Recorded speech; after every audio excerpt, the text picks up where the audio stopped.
প্ৰখ্যাত লেখক George Bernard শ্ব'য়ে কৈছে, আমাক ভাল মানুহে লাগে, ভাল আইন আৰু আদালতৰ আৱশ্যক নাই। আজি মঙলবাৰ 1940 শকৰ মাঘ মাহৰ আজি 28 দিন আৰু ইংৰাজী 2019 চনৰ 12 ফেব্ৰুৱাৰী। আজি পুৱা সূৰ্যোদয়ৰ সময় আছিল 6:06 আৰু 47 ছেকেণ্ড আৰু সূৰ্যাস্তৰ সময় বিয়লি 5:09 আৰু 41 ছেকেণ্ড। আজি শুক্লা সপ্তমী।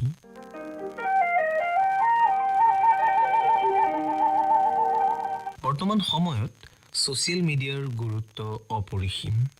যোগাযোগ ব্যৱস্থাৰ দ্ৰুত অগ্ৰগতিৰ লগে লগে এই ছ'চিয়েল মিডিয়া প্লেটফৰ্মসমূহৰ গুৰুত্বও বৃদ্ধি পাইছে।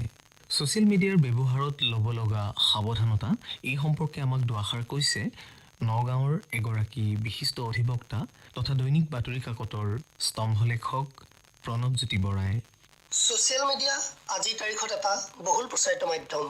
ল'ৰাৰ পৰা বুঢ়ালৈকে বিভিন্ন পেছাৰ বিভিন্ন মানুহে আজিৰ তাৰিখত ছ'চিয়েল মিডিয়াক ব্যৱহাৰ কৰে। ছ'চিয়েল মিডিয়াৰ জৰিয়তে ব্যক্তিয়ে হওক নাইবা কোনো অনুষ্ঠানেই হওক, তেওঁলোকে কোনো ব্যয় নোহোৱাকৈ নিজৰ প্ৰচাৰ কৰিব পাৰে, যোগাযোগজনিত কামবোৰ কৰিব পাৰে। তদুপৰি আজিৰ দিনত ল'ৰা ছোৱালীসকলৰ বাবেও ছ'চিয়েল মিডিয়া বা সামাজিক মাধ্যম বন্ধুত্ব স্থাপনৰ এটা সুচল মাধ্যম ৰূপে পৰিগণিত হৈছে। ছ'চিয়েল মিডিয়াৰ আটাইতকৈ সফল ব্যৱহাৰ হৈছে জনমত গঠন কাৰ্যত। বহু ক্ষেত্ৰত ছ'চিয়েল মিডিয়া ৰাজনৈতিক পথ পৰিৱৰ্তনৰ কাৰক হৈ পৰিছে।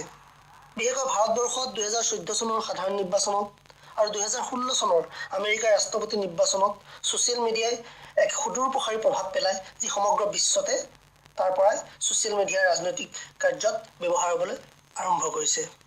অৱশ্যে ছ'চিয়েল মিডিয়াৰ বিভিন্ন সুবিধা থাকিলেও বহু ক্ষেত্ৰত ইয়াক অপৰাধমূলক কামত বা সমাজত ন্যস্ত স্বাৰ্থ জড়িত এচাম ব্যক্তিয়ে অপপ্ৰচাৰ চলোৱাৰ কাৰ্যতো ব্যৱহাৰ কৰা পৰিলক্ষিত হৈছে। ইতিমধ্যে চাইবাৰ ক্ৰাইম এক অন্যতম সামাজিক সমস্যালৈ পৰিগণিত হৈছে আৰু ইয়াৰ অন্যতম মাধ্যম হ'ল ছ'চিয়েল মিডিয়া। সেই ছ'চিয়েল মিডিয়া ব্যৱহাৰ কৰাৰ ক্ষেত্ৰত সাৱধান হ'ব লাগে, নহ'লে ছ'চিয়েল মিডিয়া ব্যৱহাৰ কৰা এজন ব্যক্তি বিপদত পৰাৰো সম্ভাৱনা থাকে। কথা হ'ল ছ'চিয়েল মিডিয়াক ব্যৱহাৰৰ ক্ষেত্ৰত আমি কি দিশত সাৱধান হ'ব লাগে সেইটো জানি ল'ব লাগে। যেনে ছ'চিয়েল মিডিয়া ব্যৱহাৰৰ ক্ষেত্ৰত সাধাৰণতে পাছৱৰ্ড ব্যৱস্থা থাকে, গতিকে আমি তেনে ক্ষেত্ৰত দীঘল পাছৱৰ্ড ব্যৱহাৰ কৰিব পাৰোঁ। পাছৱৰ্ডসমূহ যেনে বিভিন্ন ছ'চিয়েল মিডিয়া প্লেটফৰ্মত যেনে হোৱাটছআপ, ইনষ্টাগ্ৰাম, ফেচবুক প্ৰত্যেকতে আমি বেলেগ বেলেগ পাছৱৰ্ড ব্যৱহাৰ কৰিব লাগে। 3 নম্বৰ, নিৰাপত্তাৰ বাবে কিছুমান দিক নিৰ্দেশনা দিয়া থাকে প্ৰত্যেকটো এপছত, যিটোক আমি ছিকিউৰিটি টাৰ্মছ বুলি কওঁ। সেইবোৰ প্ৰথম পঢ়ি চাব লাগে, তাৰপাছত প্ৰয়োজন হ'লে ব্যৱহাৰ কৰিব লাগে। চতুৰ্থতে, ছ'চিয়েল মিডিয়াত এপছ যোনবোৰ আমাৰ ডিভাইচত থাকে, যেনে লেপটপ হওক, মোবাইল ফোন হওক বা অন্যান্য ইলেক্ট্ৰনিক যন্ত্ৰপাতি হওক, সেই যন্ত্ৰপাতিবোৰ, সেই ডিভাইচবোৰ সাধাৰণতে খুলিবৰ বাবে আমি লক ছিষ্টেম ব্যৱহাৰ কৰিব লাগে, যাতে আমাৰ বিনা অনুমতিত আন এজন লোকে সেইবোৰ খুলি ব্যৱহাৰ কৰিব নোৱাৰে। পঞ্চমতে হৈছে যিকোনো ব্যক্তিৰ সৈতে আমি ছ'চিয়েল মিডিয়াত যেতিয়া আমি বন্ধুত্ব স্থাপন কৰোঁ, বন্ধুত্ব স্থাপন কৰাৰ ক্ষেত্ৰত আমি সাৱধান হ'ব লাগে। সাধাৰণতে অচিনাকি কোন ধৰণৰ তেওঁৰ বিষয়ে নজনা ব্যক্তিক আমি বন্ধুত্ব স্থাপন কৰি বেছি আমি অন্তৰংগ হৈ পৰিব নালাগে। বহু ক্ষেত্ৰত অপৰাধীও এই চক্ৰবোৰত সোমায় আৰু বিপদত পেলোৱাৰ সম্ভাৱনা থাকে।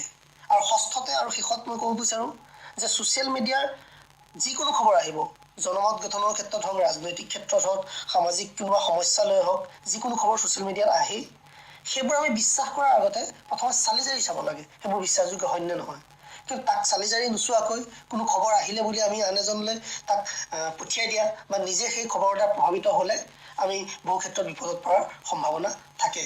গতিকে ছ'চিয়েল মিডিয়া ব্যৱহাৰৰ ক্ষেত্ৰত আমি নিশ্চয় সাৱধান হোৱা উচিত। ছ'চিয়েল মিডিয়া এটা কথা ঠিক যে বৰ্তমান সময়ত বহুত উপযোগী আৰু এৰাব নোৱাৰা মাধ্যম। সচেতন তথা সাৱধানেৰে যদি আমি ইয়াক ব্যৱহাৰ কৰোঁ, তেন্তে আমি যথেষ্ট উপকৃত হ'ব পাৰিম। ধন্যবাদ। ছ'চিয়েল মিডিয়াৰ ব্যৱহাৰত ল'ব লগা সাৱধানতা এই সম্পৰ্কে আমাক দুআষাৰ ক'লে নগাঁৱৰ এগৰাকী বিশিষ্ট অধিবক্তা তথা দৈনিক বাতৰি কাকতসমূহৰ স্তম্ভলেখক প্ৰণৱজ্যোতি বৰাই।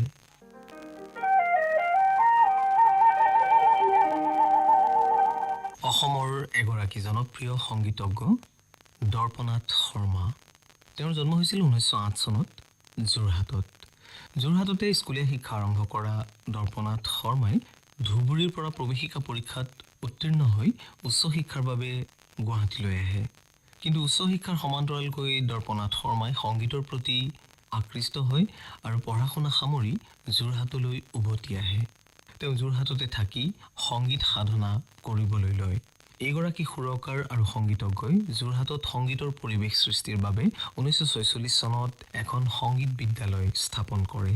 সেই বিদ্যালয়খনৰ যোগেদি বহুতো কণ কণ ছাত্ৰ ছাত্ৰীক তেওঁ সংগীতৰ শিক্ষা প্ৰদান কৰে আৰু পাছৰ পৰ্যায়ত সেই ছাত্ৰ ছাত্ৰীসকলেই যোৰহাট তথা অসমৰ একোগৰাকী বিখ্যাত সংগীতজ্ঞলৈ ৰূপান্তৰিত হয়। তেওঁ সংগীত বিষয়ক এখন আলোচনী প্ৰকাশ কৰিছিল।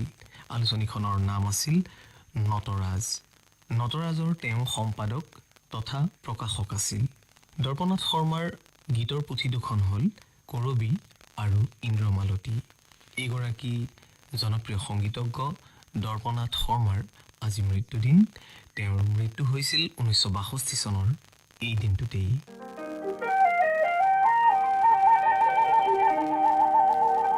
অনুষ্ঠানত এয়া শিল্পী বীৰেন্দ্ৰনাথ দত্ত।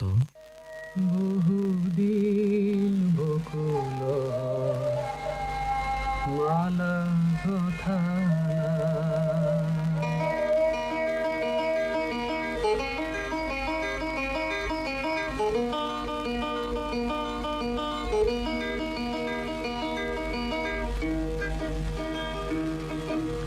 বহুদিন বকুলৰ গুণ পোৱা নাই, বহুদিন বকুলৰ মালা কথা নাই, বহুদিন বকুলৰ গুণ পোৱা নাই, বহুদিন বকুলৰ মালা কথা নাই। বকুল তলত বহি বহুদিন বালি ঘৰ সজা হোৱা নাই, বহুদিন বকুলৰ গুণ পোৱা নাই, বহুদিন বকুলৰ মালা কথা নাই।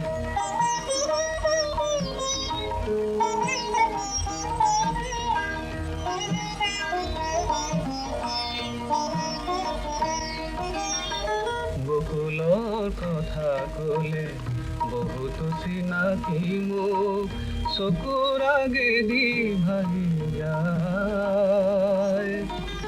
বকুলৰ কথা ক'লে বহুতো চিনাকি মোক চকুৰ আগেদি ভাহি যায়।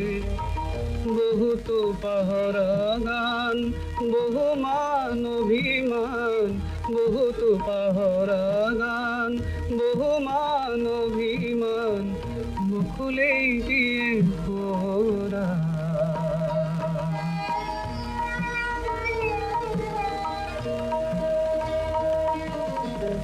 আজি ছায়া ছবি যেন চকুত জ্বলি মোৰ, আজি ছায়া ছবি যেন চকুত জ্বলি মোৰ ভিতৰতে লুকাই। বহুদিন বকুলৰ মালা গথা নাই, বকুল তলত বহি বহুদিন বালি ঘৰ সজা হোৱা নাই। পৃথিৱী বিখ্যাত যুগান্তৰকাৰী প্ৰকৃতি আৰু উদ্ভিদ বিজ্ঞানী চাৰ্লছ ডাৰউইন। তেওঁ নিজৰ আৱিষ্কাৰৰ যোগেদি মানৱ সমাজত খলকনি তোলাৰ লগতে সেই সময়ৰ বহু যুক্তিহীন ধ্যান ধাৰণা ওফৰাবলৈ সক্ষম হৈছিল। আজি ডাৰউইনৰ জন্মদিন।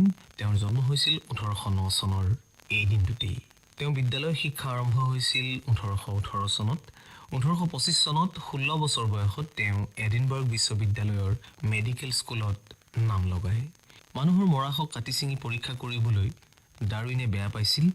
সেয়ে তেওঁ ডাক্তৰী পঢ়িবলৈ গৈ তেওঁৰ তাত মন নবহিল। দ্বিতীয় বৰ্ষত তেওঁ প্লিনিয়ান ছ'চাইটি নামৰ এটা ছাত্ৰ দলত যোগদান কৰে। তাত তেওঁ ৰবাৰ্ট এডমাণ্ড গ্ৰাণ্ট নামৰ এজন লোকক সামুদ্ৰিক অমেৰুদণ্ডীৰ জীৱন চক্ৰ আৰু শৰীৰৰ গঠন অধ্যয়ন কৰাত সহায় কৰিছিল। তেওঁৰ সহযোগত 1927 চনত ডাৰউইনে নিজৰ আৱিষ্কাৰৰ বিষয়ে উপস্থাপন কৰে। তাৰপাছতে তেওঁ MS বিগল নামৰ এখন জাহাজৰ কেপ্টেইনে তেওঁক সমুদ্ৰ ভ্ৰমণৰ বাবে আমন্ত্ৰণ জনায়।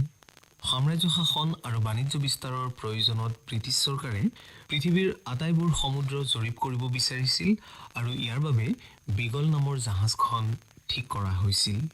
ডাৰউইনে সেই প্ৰস্তাৱত একে আশাৰে মান্তি হ'ল। 1832 চনত বিগল দক্ষিণ আমেৰিকাৰ এখন ঠাইত উপনীত হ'ল। ঠাইডোখৰৰ নাম আছিল বাহায়া।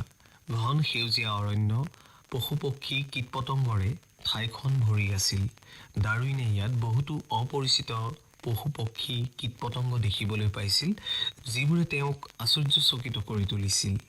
জাহাজত ঘূৰি ফুৰোতে ডাৰউইনে ইংলেণ্ডৰ বৈজ্ঞানিক আলোচনীসমূহলৈ কেইবাটাও ভূতত্ত্ব আৰু জীৱবিজ্ঞান সম্পৰ্কীয় প্ৰবন্ধ পঠিয়াইছিল। সেই প্ৰবন্ধবোৰত থকা নতুন তথ্য কিছুমানে ইংলেণ্ডৰ বিজ্ঞানী মহলত চাঞ্চল্যৰ সৃষ্টি কৰিছিল। ঘৰলৈ অহাৰ পিছত সেই সময়ৰ বিখ্যাত ভূতত্ত্ববিদ চাৰ্লছ লায়েলৰ লগত তেওঁৰ চিনাকি হয়। তেওঁ ইংলেণ্ডৰ জিঅ'লজিকেল ছ'চাইটিৰ সন্মানিত সদস্যৰ পদো লাভ কৰে। স্বদেশলৈ ঘূৰি আহোঁতে লগত 2000 পৃষ্ঠাৰ টোকা, ডায়েৰী আৰু পশু পক্ষীৰ নমুনা লগত লৈ আহিছিল। তাৰ পাছত সম্পূৰ্ণ 2 বছৰ তেওঁ সেইবোৰৰ মাজত লুকাই থকা সৃষ্টি ৰহস্য উদ্ধাৰ কৰাৰ কামত লাগি পৰিছিল। 1839 চনত তেওঁৰ প্ৰথমখন গৱেষণামূলক গ্ৰন্থ গৱেষণাৰ দিনলিপি প্ৰকাশ হৈ ওলায়। 5 বছৰীয়া সমুদ্ৰ যাত্ৰাৰ পৰ্যবেক্ষণ, পুংখানুপুংখ অধ্যয়ন আৰু পৰীক্ষা নিৰীক্ষাৰ পৰা দিয়া ডাৰউইনৰ তত্ত্বৰ মূল কথা আছিল প্ৰাকৃতিক নিৰ্বাচন আৰু বিৱৰ্তন। পৃথিৱীখন বিভিন্ন ধৰণৰ প্ৰাকৃতিক দুৰ্যোগ যেনে ভূমিকম্প, বানপানী, অনাবৃষ্টি, মহামাৰী বা আন ক্ৰিয়াৰ ফলত অহৰহ সলনি হৈ আছে আৰু এই পৰিৱৰ্তিত পৰিৱেশত যিবোৰ প্ৰাণীয়ে নিজকে খাপ খুৱাই ল'ব পাৰিছে সেইবোৰেই জীয়াই আছে। প্ৰকৃতিৰ মাজত অহৰহ এটা বাছনি প্ৰক্ৰিয়া চলি থাকে, য'ত কেৱল যোগ্যজনহে বাচি থাকিব পাৰে। এয়াই হ'ল প্ৰাকৃতিক নিৰ্বাচন। প্ৰাকৃতিক নিৰ্বাচনৰ ধাৰণাটোক যোগ্য ভোগ্য বসুন্ধৰা বুলিও কোৱা হয়। বৰ্তমান সময়ত জীয়াই থকা প্ৰাণীসমূহ একেদিনাই সৃষ্টি হোৱা নাই। নতুন পৰিৱেশৰ লগত নিজকে খাপ খুৱাই ল'বলৈ প্ৰাণীসমূহে নতুন নতুন গুণ বিকশিত কৰে। ইয়াৰ ফলত একেবোৰ মূলৰ প্ৰাণীৰ পৰাই নতুন নতুন আকৃতি আৰু প্ৰকৃতিৰ বিভিন্ন প্ৰাণীৰ উদ্ভৱ হয়। যিবোৰ প্ৰাণীয়ে নতুন গুণ আয়ত্ত কৰিব নোৱাৰে সেই প্ৰাণীবোৰ বিলুপ্ত হৈ যায়। এয়াই হ'ল বিৱৰ্তন বা ইভলিউশ্যন। বিজ্ঞানৰ ক্ষেত্ৰখনলৈ আগবঢ়োৱা অনবদ্য অৱদানৰ বাবে চাৰ্লছ ডাৰউইনক লণ্ডনৰ ৰয়েল ছ'চাইটিৰ সভ্য নিৰ্বাচিত কৰা হয়।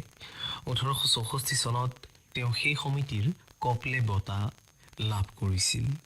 1882 চনৰ 9 এপ্ৰিল তাৰিখে হৃদযন্ত্ৰৰ অসুখত ডাৰউইনৰ মৃত্যু হয়।